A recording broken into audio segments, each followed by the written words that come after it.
This is the news in brief from the United Nations. UN Emergency Relief Coordinator Martin Griffiths reiterated deep concerns for the people of Gaza on Monday, amid reports of intense fighting between Israeli forces and Palestinian armed groups in Gaza City and Jadallah in the north of the Strip and in Khan Yunis in the south, while Israeli bombardment of the enclave has continued. Speaking in Doha, Mr. Griffiths said that the situation was getting worse, while efforts to secure moments of peace remained of the greatest importance. The latest update from UN Relief Coordination Office OCHA said that tens of thousands of people in desperate need of food, water, shelter, health and protection who recently fled to Rafah in the south had waited for hours around aid distribution centers. The lack of adequate sanitation had led to widespread open-air defecation, increasing fears of disease spread, OCHA said. According to the Gazan health authorities, about 18,000 people have now been killed in Gaza since the fighting began.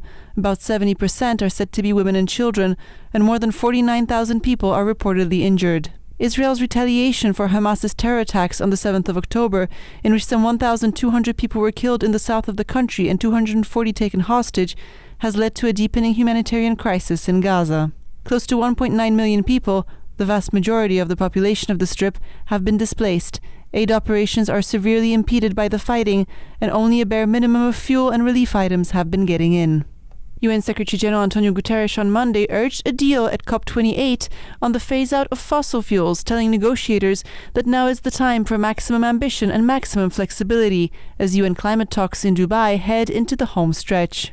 Some 48 hours before the world's largest climate gathering was scheduled to end, Mr. Guterres reiterated his call for the COP outcome to include a credible plan to limit global warming to 1.5 degrees Celsius, as agreed in the 2015 Paris Agreement.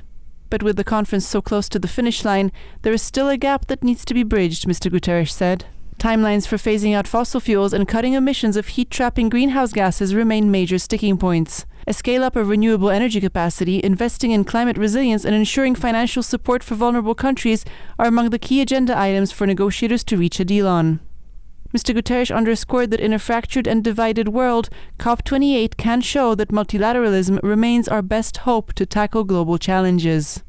3/4 of a century ago, all member states of the newly born United Nations set aside their differences to adopt the Universal Declaration of Human Rights, which in today's times of so little solidarity remains a call to overcome polarization. That's the message from UN Rights Chief Volker Türk on Monday, as world leaders and human rights defenders were set to gather in Geneva to mark the groundbreaking document's 75th anniversary. Mr. Türk said that while the declaration has been a source of transformative societal progress across the world, the past 75 years have also seen numerous failures to uphold human rights. My thoughts go to the millions of people suffering unbearably in the occupied Palestinian territory, notably Gaza and Israel, in Sudan, Ukraine, Myanmar, and so many other places, he said. Mr. Türk acknowledged the diverse roots of the Universal Declaration of Human Rights, including the world's reaction to the horrors of the Holocaust, the Haitian Revolution, the profound African values of interdependence, cooperation, and collective responsibility, and the Islamic principle of zakat, or compassionate sharing, among others.